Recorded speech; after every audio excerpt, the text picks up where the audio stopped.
Hey, good morning, everybody. Welcome to the Wade and Carter Show on a crisp Monday morning in Victoria, Texas.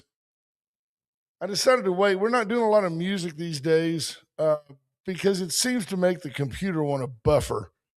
So as a result, we just jump right into the meat of it. Ricky Champagne King, the first one on the podium, joined by Greg Garcia, Bobby Leister, Mark Kurtz, and then Rena Shear.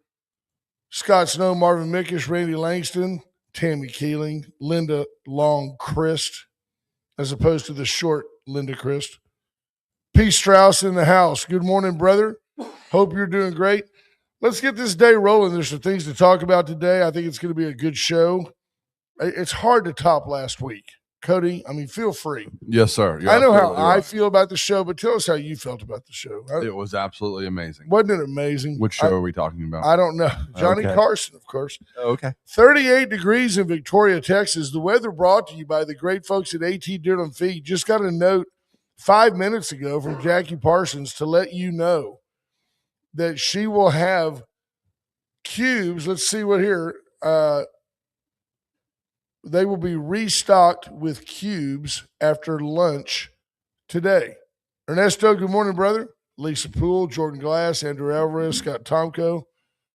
The regulars, Mi Familia, the good group, Junior Samples. Good morning, brother. Junior, prepare for me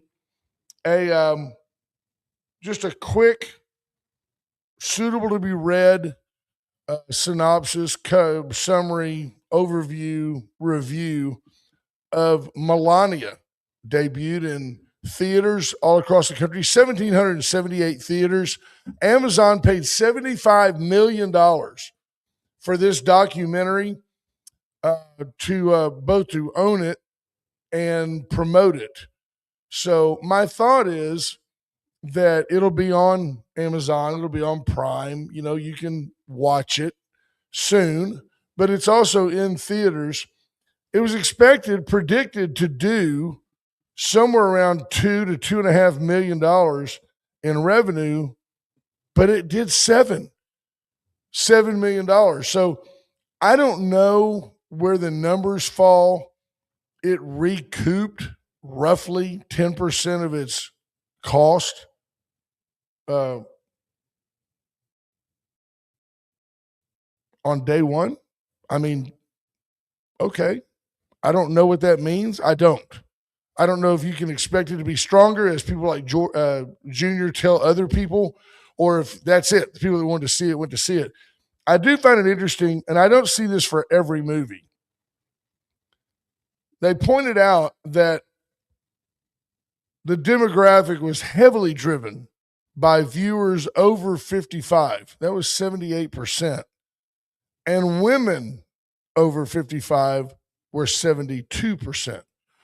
So I think the country gets lost on the fact that at least half the country really likes Donald Trump and is interested in his family. 150 million people, roughly 5 times the size of Canada, really like Donald Trump. So people going to see a movie about his wife, to me, is not really all that surprising. I was not at all tempted to go to the movie on Saturday night. Doesn't mean I won't go see it. If Junior tells me in a few minutes that it was great, I want to hear about it. Junior, of course, hoping for some gratuitous sex. Maybe, I don't know. You never know what he's thinking. But I would like to know if he thought it was well done and if it was a good show. So the Wade and Carter weather, the great folks at AT Deer Feed for over 50 years. The little gin that could, serving you and yours, heading today to a high of 69 degrees. It is cloudy. It's expected to be overcast all day, but it should be a pleasant day. No chance of rain today, Cody. So we're looking good. No rain, just overcast.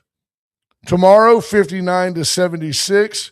Wednesday, Thursday, Friday, and Saturday, all deemed to be sunny days between 65 and 77 degrees. So overall, a good week.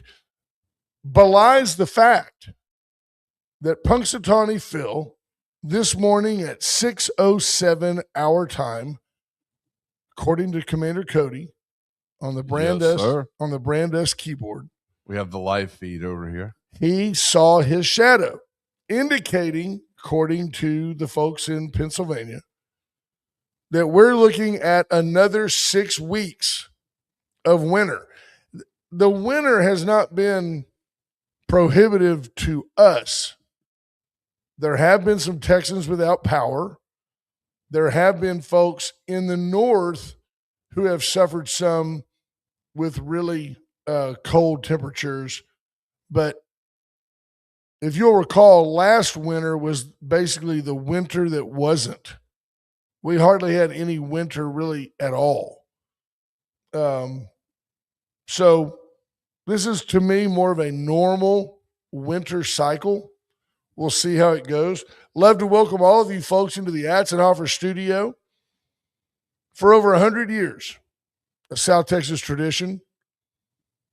Fantastic. Can I give a little plug to them? I'd love for you to do that. So I took my vehicle to them. It is not a Chevy vehicle, but they were supposed to be able to do the warranty work on it. And they did the work and then learned that they couldn't do the warranty work on it because they weren't authorized to work on Hummers. Is that right? Even though it's a General Motors product. And they can do the other General Motors, they just can't work on Hummers. And so when she called me to tell me this, I thought, oh man, this is going to be expensive. Well, they didn't charge me. There you go. And they said, look, this is our fault. We should have known. We got you taken care of. Your truck's ready to go. We can't charge warranty. We're just not going to charge anybody. And so they just fixed it. They just fixed it and didn't charge and didn't charge anyone. And I thought that was a heck of customer service. That is a way above and beyond the call. I thought you were going to tell me that because they couldn't do the warranty work, they just gave it back to you and advised you to take it somewhere else. But no. Right. They did say in the future they wouldn't be able to do that. Did they say something like, we never want to see this Hummer again? They didn't, but I was just shocked because I thought you didn't have to fix it. That is pure class. Right. Absolutely. 100%. So there you go, folks. Today's example, and I know that Tommy Taylor listens to the show. I hope that we didn't just get some service writer fired. Well, I hope not. They don't. No, but isn't that a testimony to the type of dealership that Atzenhofer is? Right. They said, we had thought we could bill this. Shame on us. We can't bill it. Right. So it's not your fault. We'll just go ahead and fix it. Yep. Top shelf, man. Atzenhofer. Inviting you also to peruse Atzenhofer.com to see your next vehicle. Just so you folks know, there, right there, here's the Cody cam. There's Cody. How y'all doing today? You can wave at people. There you are. That's Cody. What, you got anybody you want to say hi to? Nope. All my people are asleep. There you go. No kidding. Half of our people are still asleep. That's right. You can listen to us live on Facebook, live on YouTube, or you can go back and watch the program later. Sometimes I like to watch it again. It's funny because when you're living it in the moment, there are times I go back and listen to it and I'm like, I didn't even remember that we talked about that. Right. Absolutely. Very interesting. Donald Trump talking big on Iran. The Iranian leadership, these TP dwelling turban heads, they're over there and they said, tell you what, you mess with us and that's going to make every embassy, not military installations, these are embassies, sovereign ground, administrative offices. We're going to make every one of your embassies a target and we will blow them up. Threatening the United States. Donald Trump said, look, I still think there's a chance for us to make a deal. The deal is centered around nuclear capability. Donald Trump has emphatically said, as has every president since Jimmy Carter, you will not have nuclear weapons. Iran, you're not going to have nuclear weapons. If we didn't already teach you enough of a lesson, what was it called? Operation Midnight Ass Whooping? Yeah, that sounds right. Where we flew over there, B-2 bombers, flew over stealthily in the night, 23 hours of flight time, refueling over the oceans and all of that good stuff.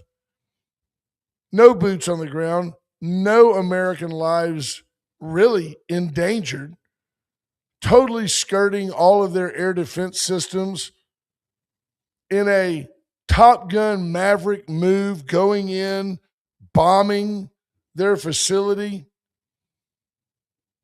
messing up their centrifuge, tremendously, proper use of the word, tremendously retarding their ability to make nuclear weapons. A tremendous show of technology and force that no doubt Russia and China took under advisement. It's one of the reasons we did it, to send a message. Hey, we're here.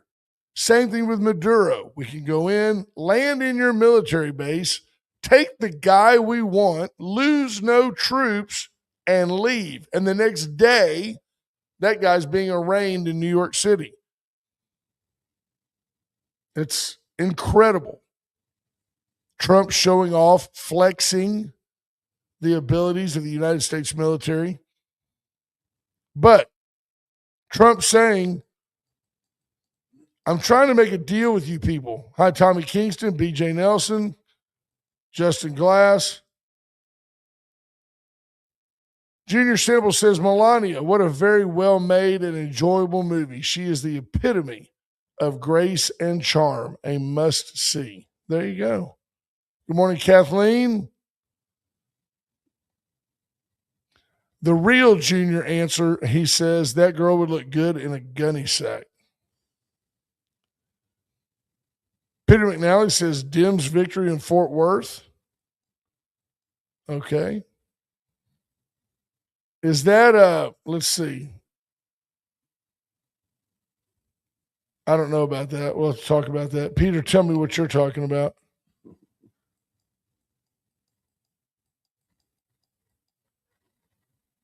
There you go. Anyway, Trump says, hey, if you're telling me that me getting after you after I've given you every chance to negotiate is going to make you decide to bomb our industries, our embassies, he said, that's fine. We'll see how that goes for you. Trump's not going to back down on this. He's not wrong on this. Iran's a nuisance. They've had this coming for a couple of decades. I've got no problem with him really, really hammering them. We'll find out. Because what he's saying is, what Iran is saying is, if you mess with us, we're going to bomb all these embassies, and that's going to start a regional war. Regional war being the key phrase. Trump says, we'll find out. I guess we'll find out. It's up to you. Do what you want to do. Did you? But go ahead. Oh, no, I'm sorry. Go ahead. Well, the Iranian president did order talks with U.S. Did you get Peter taken care of? I figured out what he's talking about. Yeah, he's not talking about the replacement for Sylvester Turner, correct? No, he's talking about that there was an open seat for Senate District 9, and the Democrats won in a widely Republican county. Well, there you go. In other news, a gentleman named Christian Menifee beat a lady named Amanda Edwards in a runoff election. They're both Democrats, and they're replacing Representative Sylvester Turner. Mr. Turner died in March of 25. That seat has been vacant. So a Democrat was in it. It's a largely Democrat district, and a Democrat won it. So congratulations to, and best of luck to Christian Menifee. Wasn't he the mayor of Houston at one point? Sylvester Turner was, yes, sir. Yeah. Just making sure I understood Yeah. who this was. Yeah. That is correct. I don't know. Let's see. I'm scanning this. Before Saturday, Republicans held a narrow 218 to 213 majority in the House. Democrats will likely push for Menifee's immediate swearing in, which erodes the lead to 218 to 214. 3 additional House vacancies. Oh, that has nothing to do with us. It's Georgia, New York, New Jersey. So Democrats were furious last year when Speaker Mike Johnson delayed the swearing in of somebody in Arizona.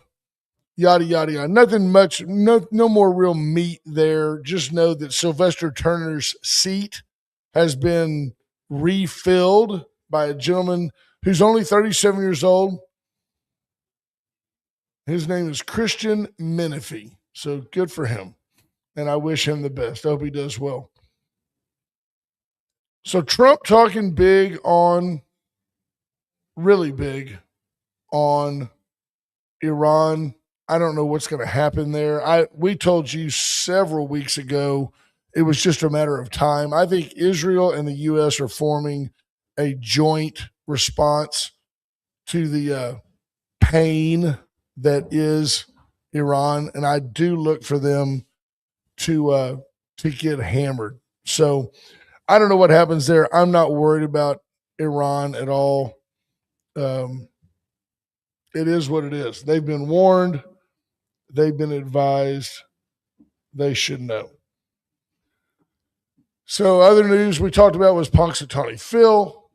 6 more weeks of winter. He has done his thing. Did anybody really watch the Grammy Awards last night? I don't. The Grammys to me have become like a BLM pep rally. I mean, Bad Bunny won some award. I just, I don't know. I didn't even know it had happened.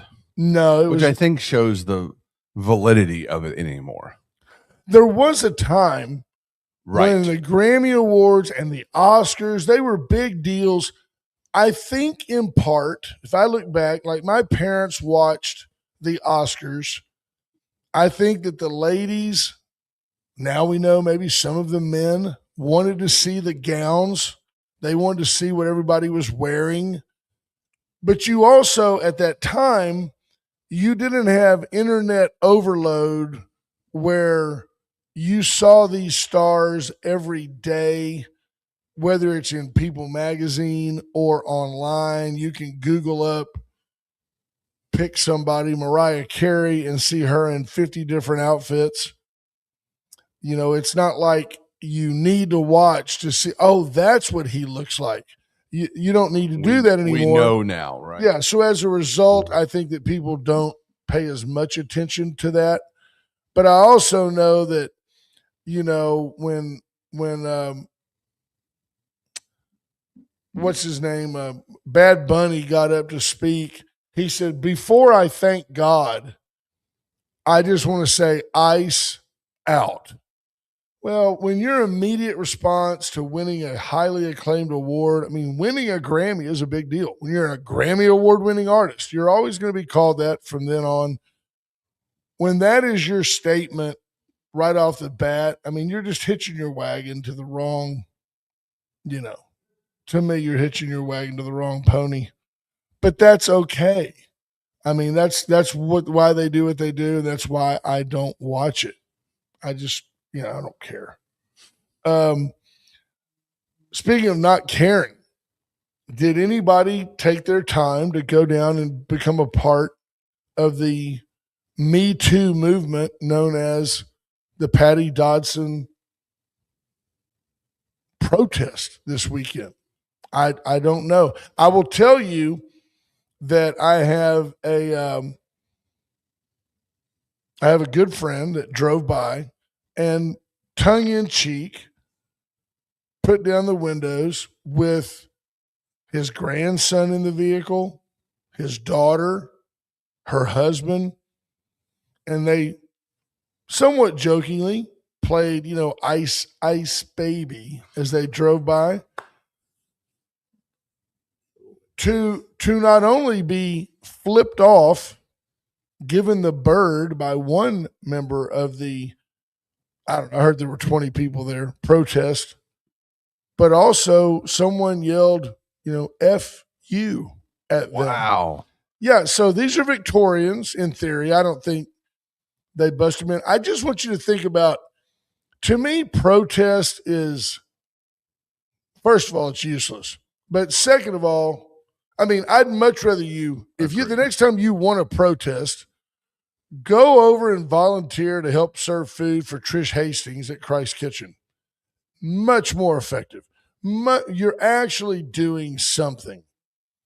The folks, I want you to think about the folks in Victoria that decided to go protest at the Patty Dotson Center and what they did and did not accomplish. They did accomplish absolutely nothing. They exposed themselves as a bunch of blue-haired, old, shriveled up hippie women, which is who they are. That's who it is. And they go out there as sheep. To me, a protest would be a person feeling disgruntled, making a homemade sign, and standing out there with the confidence of the freedom of their First Amendment rights and making a statement, I'm against this. But when you get up and go, okay, honey, hurry up, because there's a woman telling her husband, hurry up and get dressed. Hurry up. We've got to pick up our laundry and get to the protest before we come back and get our HEB curbside. These are not people suffering for the cause. It is the most ridiculous waste of time by arguably educated, old, blue-haired white women. That's who it is. They feel guilty for being white. They went to the BLM rally.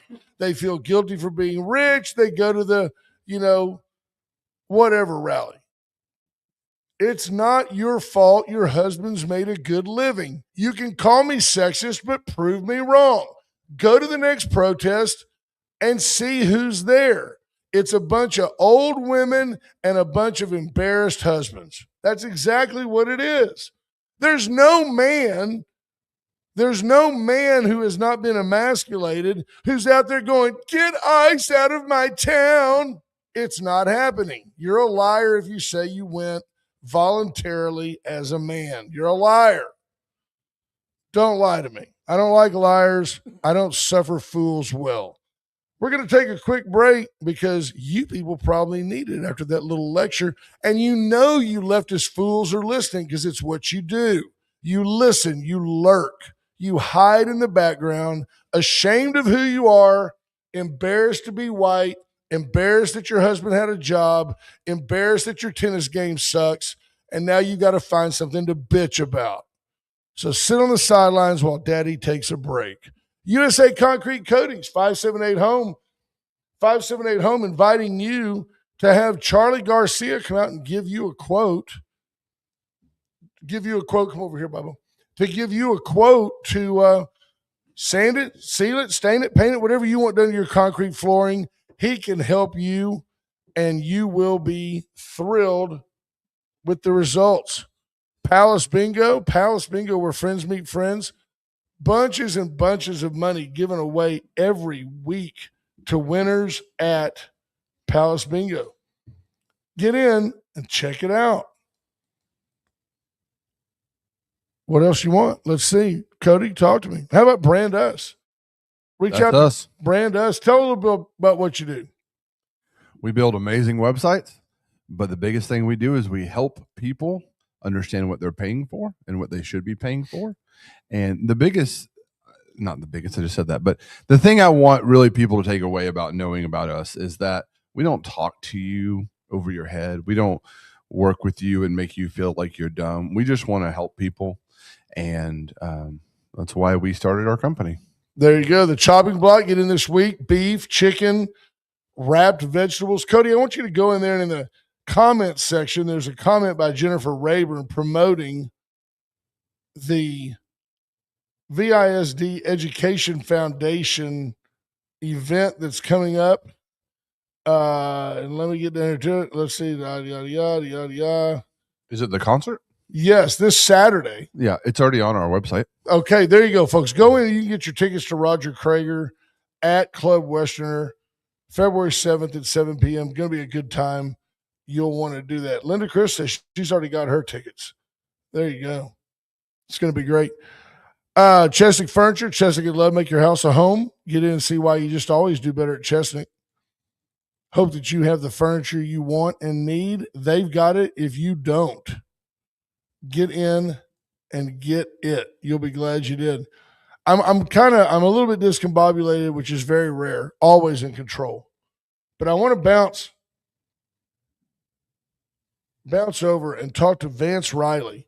And I'm going to do what I always do, Vance. I'm going to give you a minute to tell folks who you are, tell folks a little bit about yourself. There's your public. There's a bunch of people watching. So feel free just to start off and tell people. This is Vance Riley, folks, candidate for Precinct 4, Justice of the Peace. Good morning. Thank you for having me. I'm honored to be here. I'm been in Victoria for almost 20 years. I'm an 8th generation Texan, U.S. Navy Marine Corps veteran. I've been in public safety about 46 years, and that includes law enforcement, fire, and EMS. I'm running for Justice of the Peace because I want to give back to Victoria. I was a fire chief here for 16 of those 46 years and just fell in love with Victoria. And they helped raise me here and my wife and I separately, and then together raised our children here.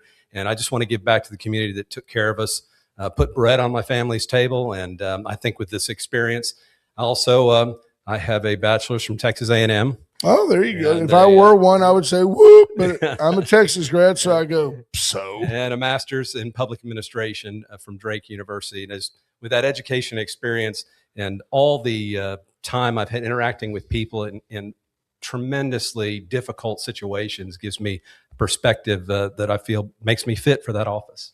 Right. I guess you would have to develop some empathy when you're visiting with folks and everything they owned was just destroyed in a fire. And yeah.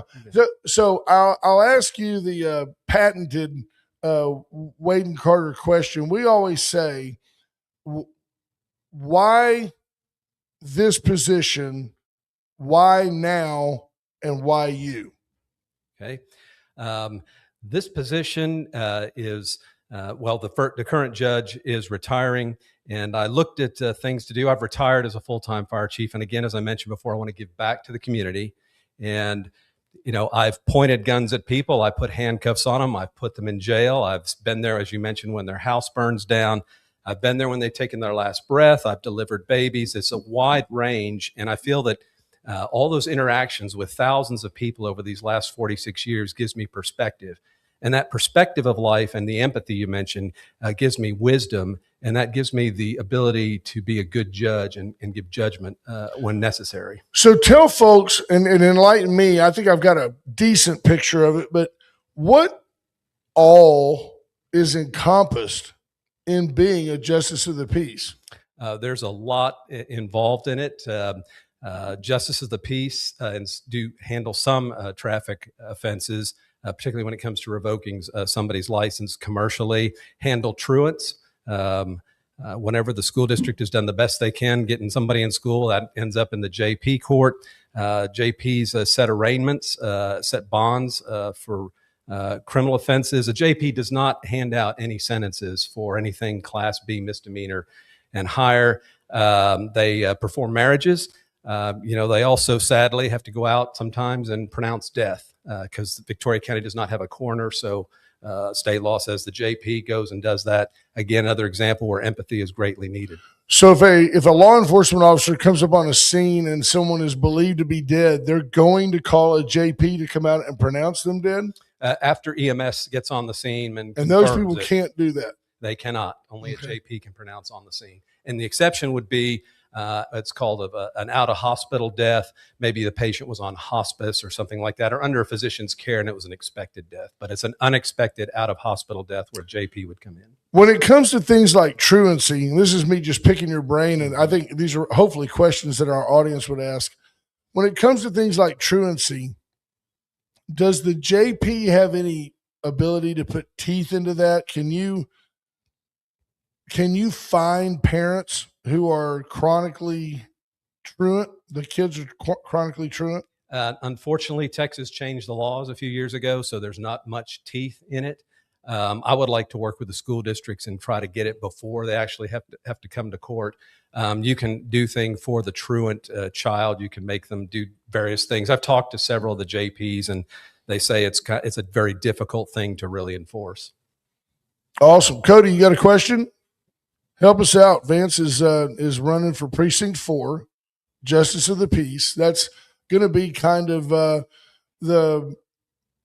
it's the area that Kenneth Sexton serves as commissioner. Right. So, you've got Cimarron and Colony Creek, and then out by the airport and over by Telfner and all that area. Inez, yeah. Inez. Yeah, there you go. What's the thing that interests you the most about running for this position?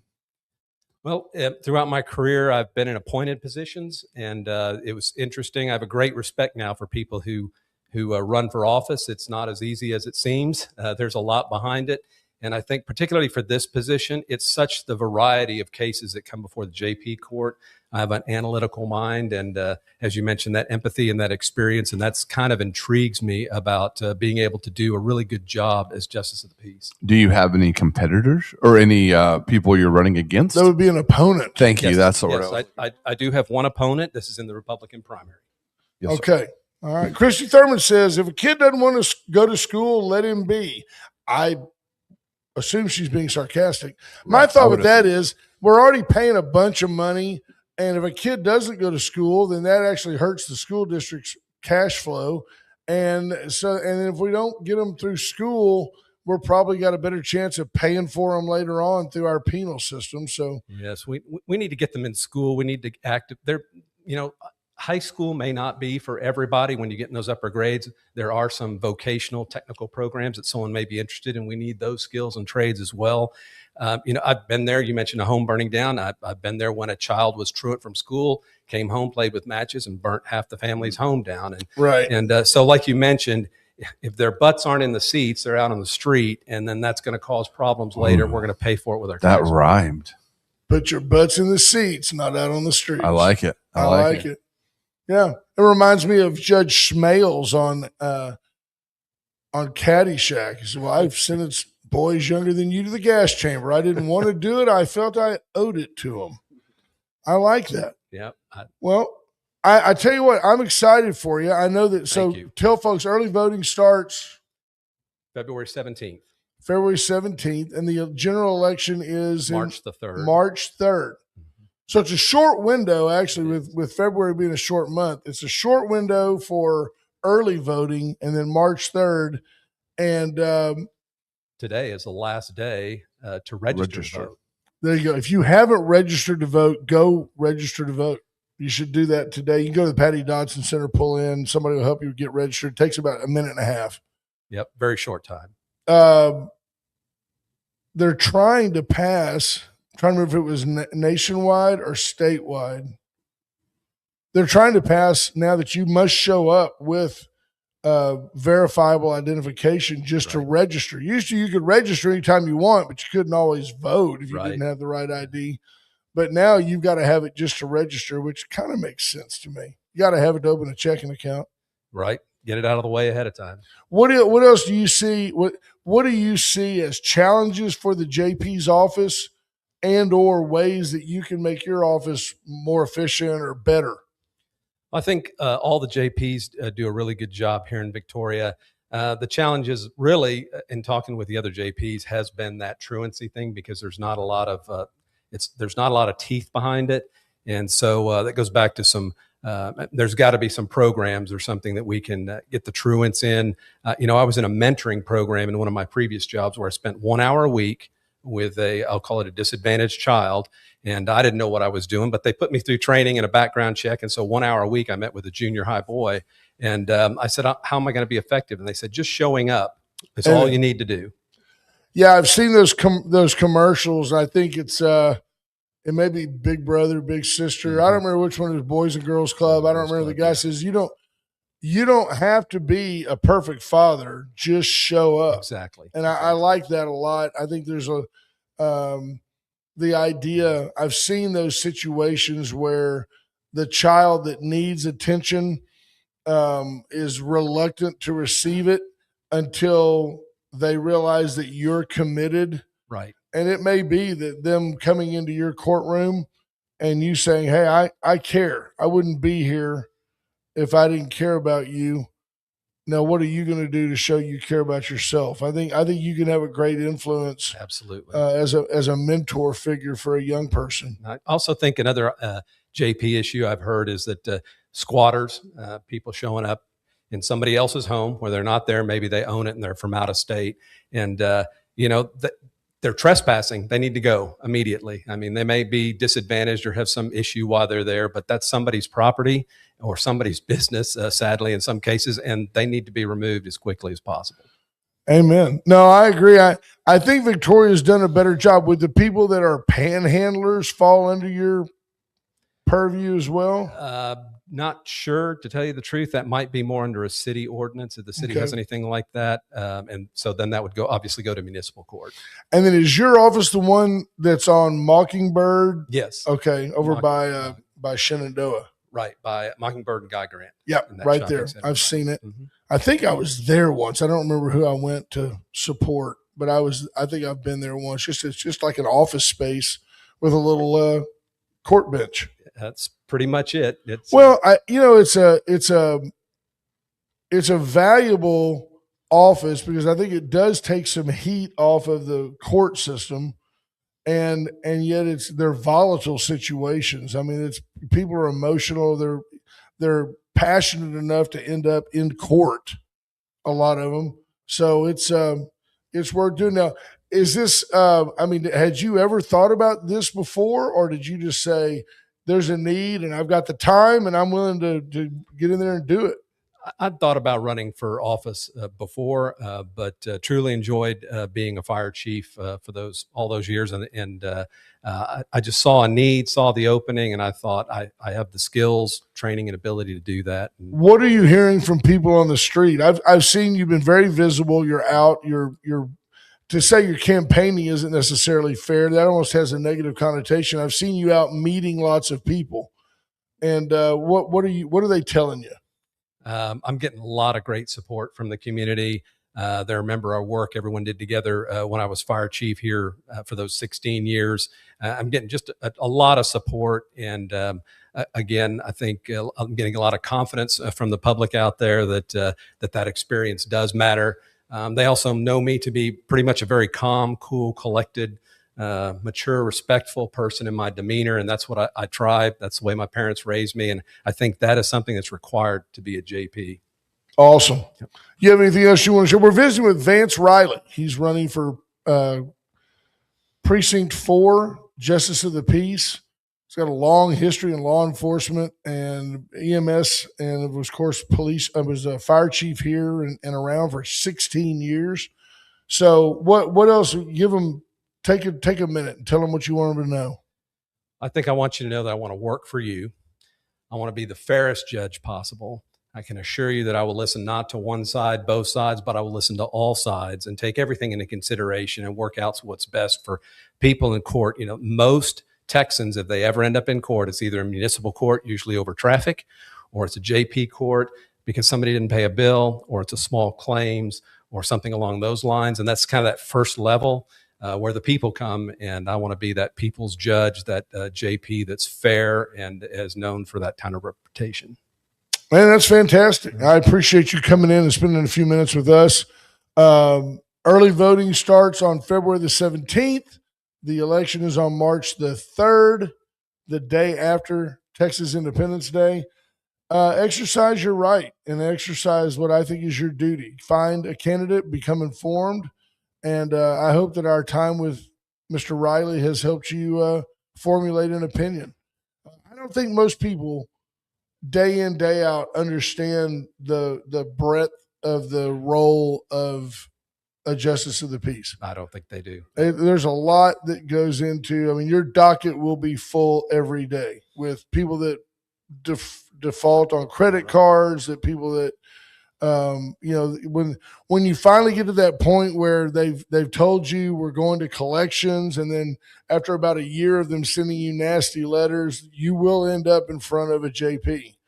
Right. And as you mentioned previously, the JP court was designed to relieve a burden from the higher criminal and civil courts, and to get those smaller to the person in court. It's not small, but comparatively to the court system, there's smaller things that can be taken care of. So you have an opponent in the Republican primary. Is there also a Democrat candidate? To the best of my knowledge, there is not a Democrat candidate. Well, hats off to them for being smart, because I don't anticipate a Democrat getting elected to that position in this county. I don't think so either. So good job. We wish you nothing but the best. Well, and thanks, and you look great. You're sharp dressed, and I think JP Court should kind of be casual day, don't you? I mean, wouldn't it be great if he showed up, Cody, in like a Fetterman type hoodie like you're sporting today? If he just put on his Fetterman, look, there it is. There's Vance Riley, Justice of the Peace. Right there. Just put on your Fetterman and show up. I'd have to buy one of those first. So thanks so much for having me on today. Thank you for being here, Remember, everybody vote for Vance. I like it. That's catchy. I'll put the screen back up and you can go that way. Thank you very much. It's always good to see you, sir. Yes, please come back again. We will. Folks, let me invite you to get into Par Vita Wellness, Vita Cafe. Par Vita Wellness can help you meet your dietary goals, whether you need low carb or no gluten or whatever. Get in and let Erica Briggs help you with your diet goals. Went Services and Went Electric for all your electrical needs, whether you need a new plug, new ballast, lighting, you want to install LED can lights in your kitchen, whatever. Reach out to Went Services, turnkey generator service. White trash services, whether you're in Calhoun, DeWitt, Goliad, Gonzales, Carnes, B, Frio, Jim Hogg, wherever. Reach out, 550-1826. They will help you have a trash-tastic day. They do weekly trash pickup. They do roll-off dumpsters. They do dumpster service. They do anything you need done. White Trash Services can help you. We've already mentioned Atzenhofer, but for over 100 years, a South Texas tradition, that is the Atzenhofer dealership, celebrating 100 years since 1926, when Ed Atzenhofer sold the first Chevy 500 to a lady. What a bold person. No kidding. Think about that. 1926, Cody, lady went in and said, I want that car. Good for her. She probably paid for it in cash, too. She did. Probably wasn't a whole lot of financing available back then. What a deal. And then I think we pretty much got everybody covered today. That's rare. We didn't miss anybody. Well, Ash isn't here, so it's easier. Well, it is easier when Ash isn't here. Dana Moore de la Garza added that Jelly Roll, I don't know if you folks keep up with Jelly Roll. I didn't until I heard him sing. And Jelly Roll is an unashamed, you see the guy. He used to be, honestly, probably pushing 500 pounds. He started really focusing on himself. He's married. He gives all the credit literally to Jesus Christ and his good wife. And he says, look, man, I realize coming from where I came from, been in prison, tatted up, tattoos on his face. And I'll read what Dana Moore said. Jelly Roll shared his personal reflections, stating that his life has been significantly influenced by his faith in Jesus and music, suggesting that without the two, he would likely be dead.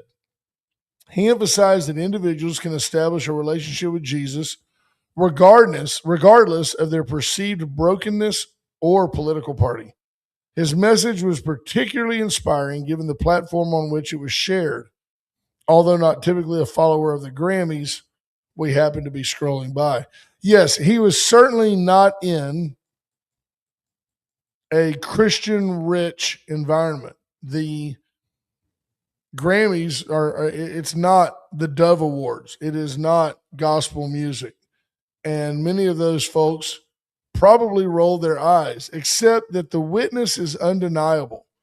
You see a man like that who's been on the streets, has the tattoos and things to prove it, the symbolic nature of his gang-related life, who all of a sudden says, hey, look, man, I found a better way.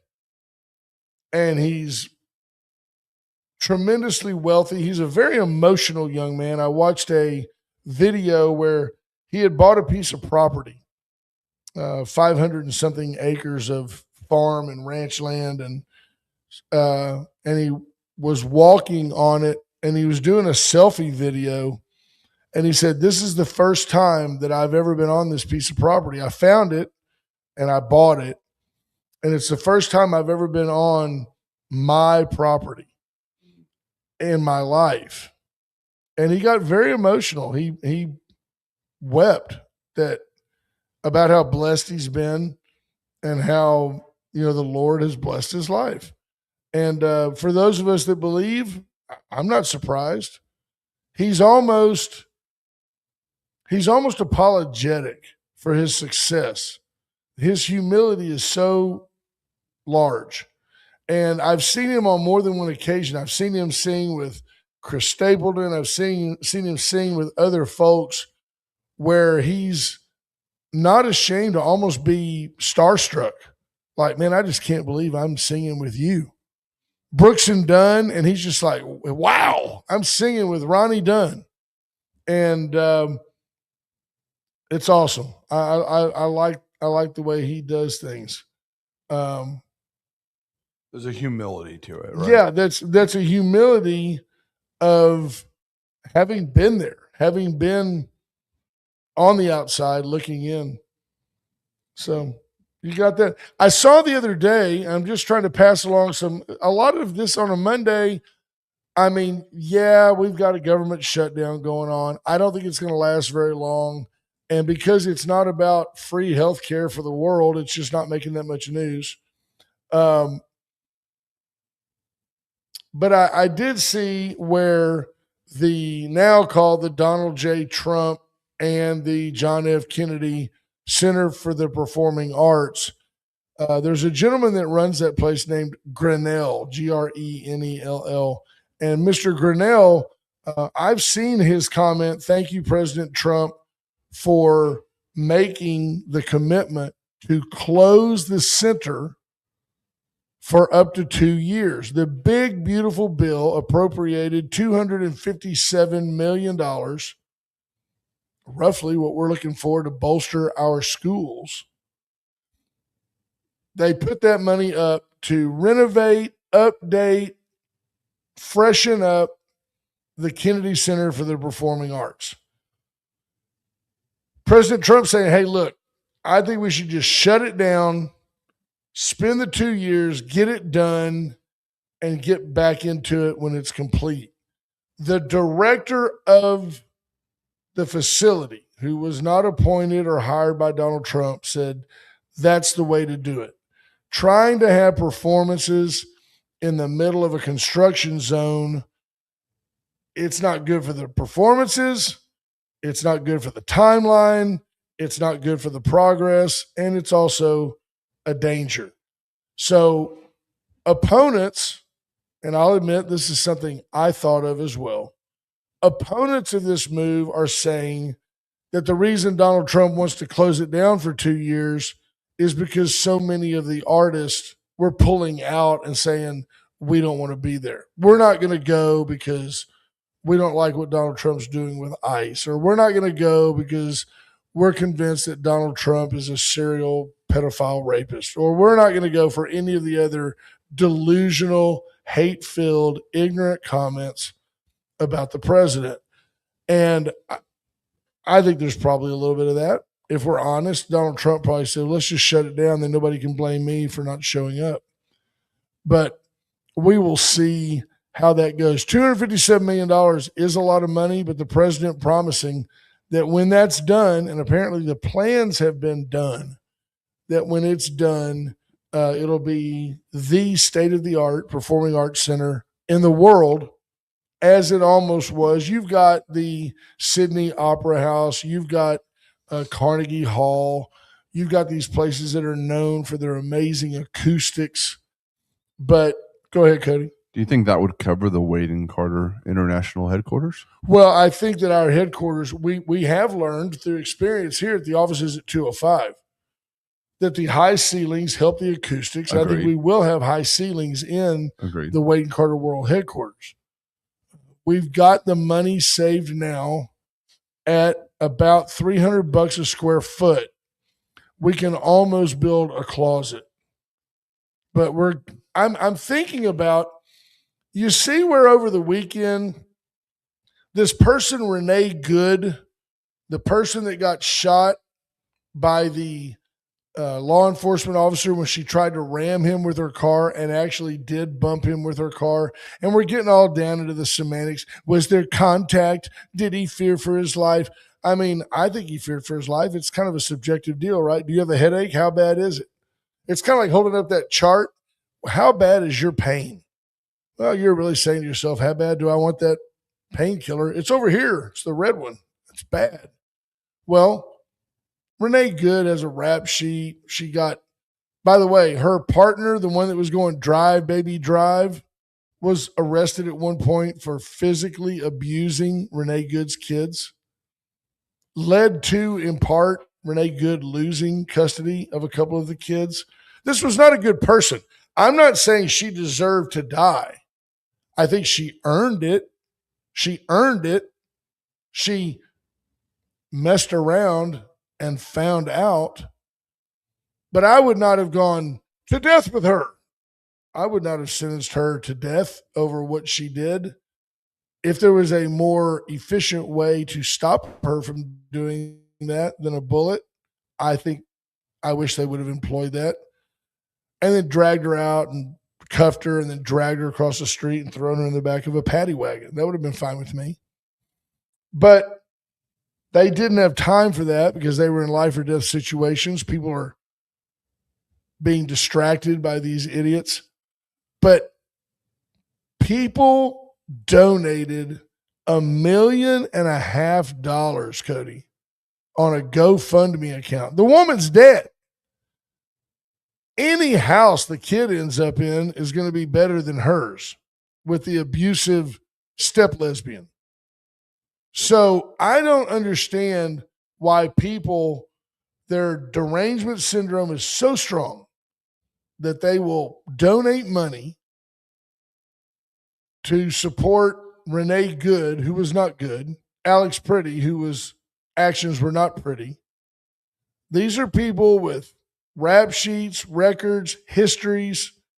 They're not just our harmless little protesters on the side of the road, which I actually think are very cute.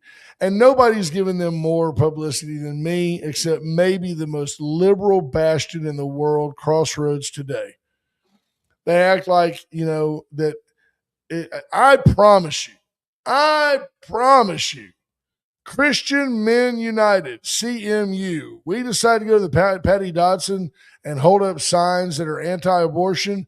We could have 200 people there. Crossroads Today ain't showing up. They ain't showing up. Book it. You don't believe me? Get your friends. You God-fearing Christian men, get your friends, make your signs, go on out there. Stand on the curb and wait. Give out candy to people. Go out there and voice your opinion against abortion. Crossroads Today ain't going to be there to support that. They're not going to say an overwhelming number of men stood up today for Jesus Christ. They'd say, that's not news. That's just the right. That's the extreme right. MAGA Republicans. That's all that is. And that is the main street. That is the media. The media is, folks, part of the problem. They are of the devil. No doubt about it.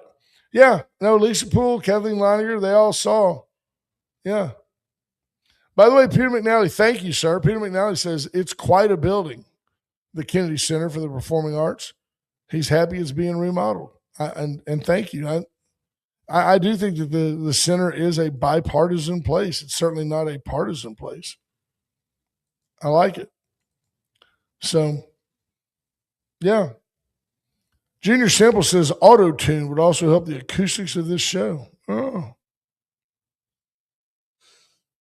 Yeah. Lisa Poole says I had some real gems, wink, wink, this morning commenting on the protest. It's just a joke. I mean, I just can't imagine any of you listeners, the folks that listen historically to this program, even those that I consider to be on the left, I just don't see you being such a sheep that you're like, oh, well, it's a nationwide day of protest. Let's all go.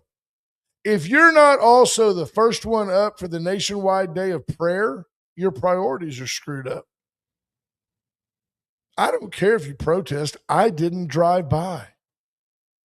I was in Houston on Saturday, and you know what I didn't see? Not one place? Protest.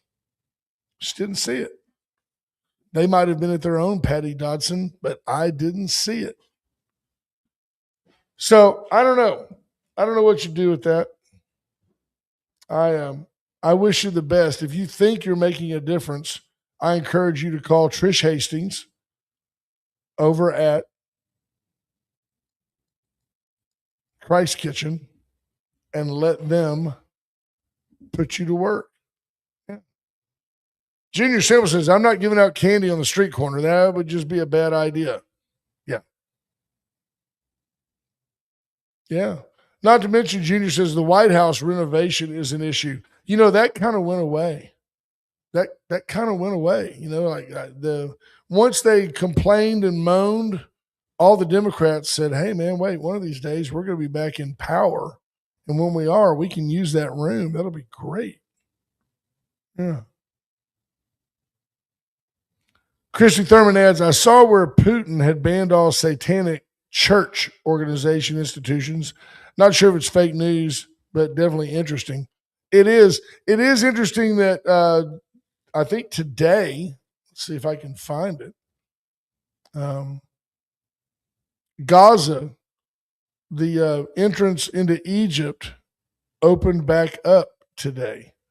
Folks are traveling into Egypt from Gaza for the first time in a couple of years. Yeah, so I'm just scrolling through. Let's see, this one that I'm on right here is Epic Times, and we talked about, the top stories. They're saying, hey,